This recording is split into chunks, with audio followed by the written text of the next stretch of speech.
Bakundwa, iki gitondo reka mbasuhuze mu izina ry'Umwami wacu Yesu Kristo, amahoro y'Imana abe muri mwe. Dukomeje kubifuriza kugira amagara mazima, ariko murabizirikana cyane yuko bishingira ku mahitamo umuntu wese akora. Dukomeje kwigira hamwe igitabo cy'inama ku mirire n'ibyo kurya, turacyari ku gice cya 23 kitubwira ngo inyama, ibindi kuri poroteyine.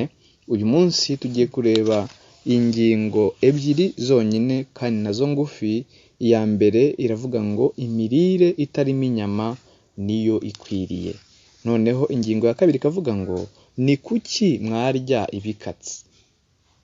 Umuhanuzi aravuga kuri paragarafe ya 701 ngo inyama ntabwo ari ingenzi ku buzima cyangwa ngo zitange imbaraga. Bitabaye ibyo, Imana yaba yaribeshye mu gihe yahitiragamo Adamu na Eva ibigomba kubatunga mbere yo gucumura. Ibyangombwa byose byubaka umubiri tubisanga mu mbuto cyangwa se amatunda, imboga n'ibinyampeke. Ni ikosa kwibwira ko inyama zituma umuntu agira imbaraga z'imikaya. Ibyo umubiri ukeneye bibasha kuboneka mu buryo bwiza cyane, kandi n'umuntu akishimira imbaraga z'ubuzima bwe bitabaye ngombwa gukoresha inyama.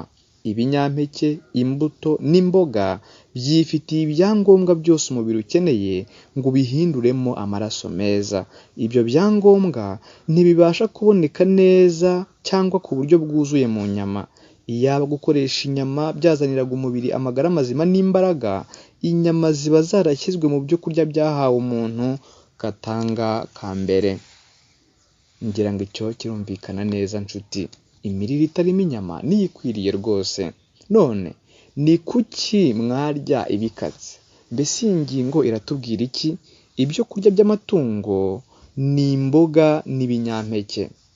None se birakwiriye ko imboga zibanza guhindurwa amatungo? Mbese zikwiriye kubanza kunyuzwa mu mubiri w'amatungo kugira ngo tubone kuzirya?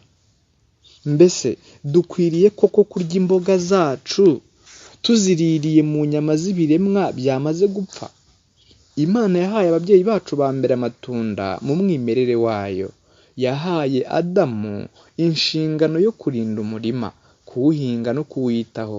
Yaramubwiye iti ibi nibyo byo kurya byawe. Nta nyamaswa yagombaga kwica indi ngo ibone ibyo kurya. Abarya inyama baba barya ibinyampeke n'imboga byabanje kuribwa n'amatungo nk'ibikatsi, kuko amatungo akura ibiyatunga muri ibi byo kurya.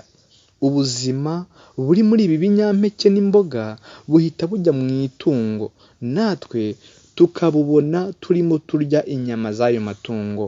Mbega ukuntu byaba agahebuzo tubaye tubiriye mu buryo butaziguye, tugahitamo kurya ibyo kurya Imana yaduhaye ngo bidutunge. Inshuti, ese kugeza ubu ntabwo ubona ko Imana iri kuduhendahendera gukora amahitamo meza?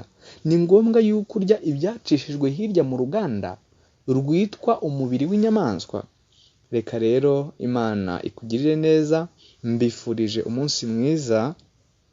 Ejo tuzabona ingingo ikomeye ivuga ngo inyama burya nayo ibarirwa mu kiribwa gikabura umubiri. Noneho turebe n'indi ngingo nyuma ivuga ngo gushaka ibisimbura inyama. Iyi ngingo muzayiteho by'umwihariko.